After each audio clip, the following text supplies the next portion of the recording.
নিরবিচ্ছিন্ন বিদ্যুতের কারণে বোরো ধান উৎপাদন এবার অতীতের সব রেকর্ড ভঙ্গ করবে বলে জানিয়েছে কৃষি মন্ত্রণালয়। চলতি বোরো মৌসুমে 50,46,465 হেক্টর জমিতে বিভিন্ন জাতের ধান আবাদ হয়েছে। উৎপাদন লক্ষ্যমাত্রা ঠিক করা হয়েছে 2,26,02,000 টন। কৃষি মন্ত্রণালয়ের দেওয়া তথ্য মতে এবার বোরো মৌসুমে বাম্পার ফলন হয়েছে। অতীতের যে কোনো সময়ের তুলনায় এবার সেচ মৌসুমে দেশের বিদ্যুৎ পরিস্থিতি ছিল নিরবিচ্ছিন্ন। কৃষকরা সেচ কাজে এর সুফল পেয়েছেন বলে জানান কৃষি সম্প্রসারণ অধিদপ্তরের কর্মকর্তারা।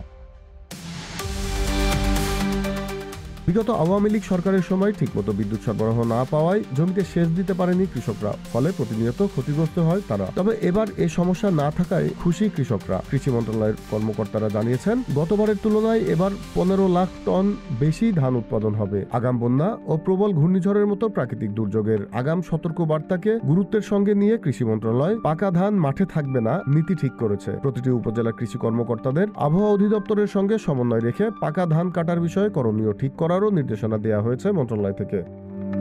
এদিকে গতবারের তুলনায় এবার কেজি প্রতি 4 টাকা বেশি দরে কৃষকের কাছ থেকে ধান ও চাল কিনবে সরকার। প্রতি কেজি বোরো ধানের সংগ্রহ মূল্য নির্ধারণ করা হয়েছে 36 টাকা, আর সিদ্ধ চাল কেনা হবে 49 টাকা কেজি দরে।